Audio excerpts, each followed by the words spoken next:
سورہ مبارک آل عمران کی آیت کریمہ جس کا نشان ہے 103۔ پروردگار عالم اپنے اس کلام میں ایک مضبوط رسی کی بات کر رہا ہے، محکم اور مضبوط رسی حبل اللہ۔ ترجمے میں تو محکم رسی کا ترجمہ نہیں کر سکتا، اس لیے کہ حبل اللہ کا ترجمہ اللہ کی رسی ہوگا، اور میں کہہ رہا ہوں کہ اللہ کی مضبوط رسی۔ اللہ کی رسی اور اللہ کی مضبوط رسی، جو اللہ کی رسی ہو جائے وہی مضبوط ہوا۔ جیسے ہی کسی چیز کو اللہ سے نسبت ہو جائے وہ پھر محکم اور مضبوط ہو جاتی ہے۔ جو کی روٹی جو گھٹنے کے زور سے توڑ کے کھاتا ہے وہ 2 انگلیوں سے باب خیبر اٹھاتا ہے۔ کیوں؟ اس لیے کہ اس کی نسبت اللہ سے ہو گئی۔ اگر کوئی لاغر و ناتوان بھی ہو اور وہ اللہ والا ہو تو خبردار کسی کو پھٹے ہوئے کپڑوں میں دیکھ کر اسے کمزور نہ سمجھنا۔ لاغر و ناتوان بھی اگر اللہ والا ہے وہی ہے جو صاحب قوت ہے۔ خانہ کعبہ کو گرانے کے لیے ہاتھیوں کا لشکر آیا تھا۔ اللہ اگر ہاتھیوں کے مقابل ہاتھی بھیج دیتا تو گویا اللہ نے ہاتھیوں کی طاقت کو تسلیم کر لیا۔ مجھے کر رہا ہے اللہ نے ہاتھیوں کے مقابل ہاتھی نہیں بھیجے، حیثیت نہیں ہے ہاتھیوں کی اللہ کے لشکر کے مقابل۔ اللہ نے ہاتھیوں کے مقابل ابابیل کا لشکر بھیجا، جو انتہائی کمزور ناتوان چھوٹا سا پرندہ، اتنا سا پرندہ جو آپ کی مٹھی میں آ جائے۔ اس کی چونچ کتنی بڑی ہوگی، اس چونچ میں کنکر کتنا بڑا ہوگا، ہاتھی کی کھال کتنی موٹی ہے، مگر بھاگنے پہ مجبور کر دیا نا۔ معلوم یہ ہوا کہ یہ مت دیکھنا کہ کون کتنا لمبا چوڑا ہے،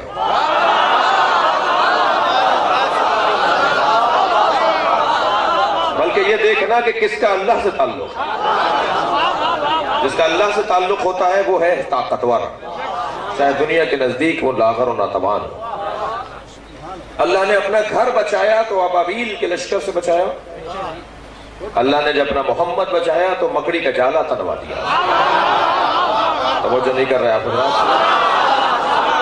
جب سرکار کی اللہ حفاظت کر رہا ہے تو مکڑی کا جالا غار کے دہانے پر مکڑی نے تن دیا، کبوتری نے انڈے دے دیے۔ اپنا گھر بچا رہا ہے تو ابابیل کے لشکر سے بچا رہا ہے، اپنے نبی کو بچا رہا ہے تو مکڑی کے جالے کو تنوا کر اللہ نے نبی کی حفاظت کی۔ توجہ کر لی آپ کی بہترین سماعتیں ہیں تو ایک جملہ اور کہنے کو دل کرتا ہے۔ پیغمبر اکرم غار میں ہیں، اللہ اہتمام کر رہا ہے نہیں ہے۔ پیغمبر بستر پر نہیں ہے، علی کو لٹا کر اہتمام کر رہے ہیں۔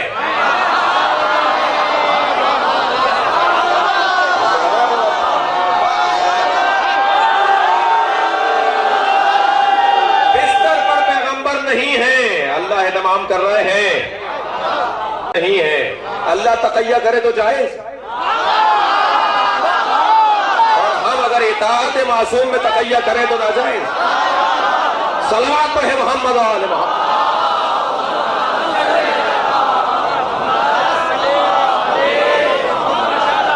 توجہ کر لیا حضرات؟ تو اللہ سے جس کا تعلق ہو جائے گا، اللہ سے جس کا تعلق ہو جائے گا عزیزان گرامی، وہ ہے اصلی طاقت۔ آپ غور فرمائیں، آپ کو جتنا مارا گیا ہے اتنے آپ نے ترقی کیوں کی؟ جتنا آپ کے ساتھ ظلم ہوا ہے نا، اگر کسی اور قوم کے ساتھ ہوتا تو کوئی نام لینے والا نہیں ہوتا، لیکن جتنے آپ کے جنازے گرے ہیں اتنی مجلسیں بڑھ گئی، اسی اتنی عزاداری میں اضافہ ہو گیا۔ ایک مجلس بند کروانے کے لیے انہوں نے ہمارے 10 آدمی مارے، تو اب ان 10 آدمیوں کا سویم ہوگا، چہلم ہوگا، برسی ہوگا۔